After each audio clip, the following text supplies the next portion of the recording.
রাসূল আকরাম সাল্লাল্লাহু আলাইহি ওয়াসাল্লাম নিজে বলেছেন যে যার শেষ বাক্য হবে লা ইলাহা ইল্লাল্লাহ সে ব্যক্তি জান্নাতে যাবে। তো আল্লাহর হাবিব সাল্লাল্লাহু আলাইহি ওয়াসাল্লাম এই কথা বলেছেন, এটা সত্য, নবীজির হাদিস সত্য। কিন্তু কারা কালেমা নসিব কাদের হবে এবং কোন আমলের কারণে, এটা কোনো এক বা দুইটা আমল না, তবে কিছু আমল যেগুলো কন্টিনিউয়াস আপনি করবেন ইনশাআল্লাহ তাআলা, এবং আল্লাহ তাআলা আপনার এই জবানে কালেমা দিবেন ইনশাআল্লাহ। কি আছে হাদিসের মধ্যে? আচ্ছা, মিন আযমিন নাআমি আইয়ুফাকাল আবদু লিকাউলি লা ইলাহা ইল্লাল্লাহ ইনদাল মাউত, মৃত্যুর সময় লা ইলাহা ইল্লাল্লাহ বলার তৌফিক পাওয়া সবচাইতে বড় নিয়ামতগুলোর একটি। এজন্য এই যে যখন আমরা দেখি যে একজন মানুষের রূহটা কবজ হয়ে যাচ্ছে, তখন আপনার উচিত হচ্ছে তার সামনে কালেমার তালকিন দেওয়া, লা ইলাহা ইল্লাল্লাহ বলা, লা ইলাহা ইল্লাল্লাহ বলা, সূরা ইয়াসিন পড়া। এবং মনে রাখবেন, আপনি যখন রাস্তা দিয়ে হেঁটে যাচ্ছেন দেখবেন অনেক সময় পিছলে আপনি পড়ে যেতে লাগেন, অথবা আপনি গাড়ি ড্রাইভ করতেছেন, হুন্ডা চালাচ্ছেন, গাড়ি চালাচ্ছেন, হঠাৎ অ্যাক্সিডেন্ট হওয়ার মুহূর্ত হয়ে গেছে, তখন আপনার মুখে কোন বাক্যটা আসে দেখেন, যেটা আপনি সবচেয়ে বেশি উচ্চারণ করেন সেটা আসে। কেউ বলে ও বাপ গো,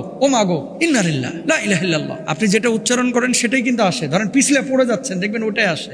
মালাকুল মাউত যখন আপনার কাছে আসবে, যখন রূহ কবজটা হবে, এটা তো একটা বিপদের মুহূর্ত। গোটা জীবনটা আপনি যেমনে কাটিয়েছেন, যেভাবে কাটিয়েছেন, ঠিক ওই সময়টা আপনার মুখে কিন্তু কালেমাটা ওইভাবে আসবে।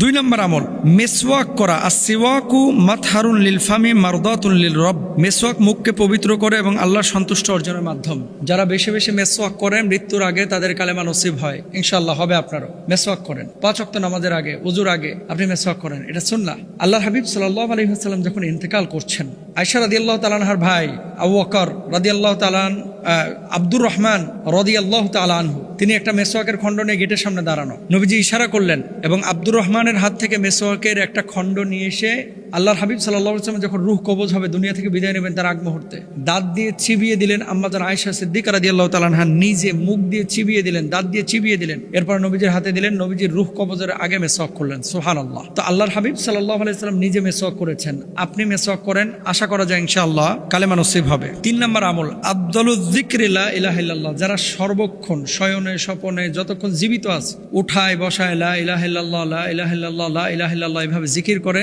তাদের কালেমা নসিব হওয়ার সম্ভাবনা অনেক বেশি।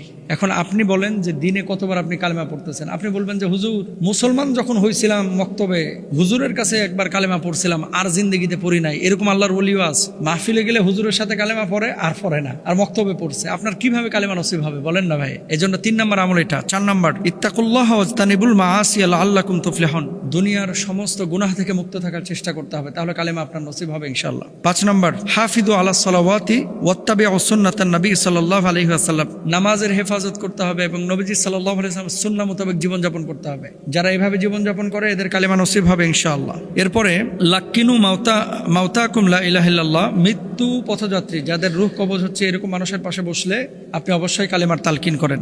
আল্লাহুম্মা সাব্বিত কলবি আলা দীনিক, এই দোয়াটা আপনারা বেশি বেশি পড়বেন যে আল্লাহ দ্বীনের উপর আপনি আমাকে অবিচল রাখেন, অবিচল থাকার তৌফিক দান করেন। ইনশাআল্লাহ রূহ কবজের আগে আপনার কালেমা নসিব হবে ইনশাআল্লাহ। আল্লাহ আমাদের সবাইকে কালেমা পড়ে মৌত দান করুক, আমিন।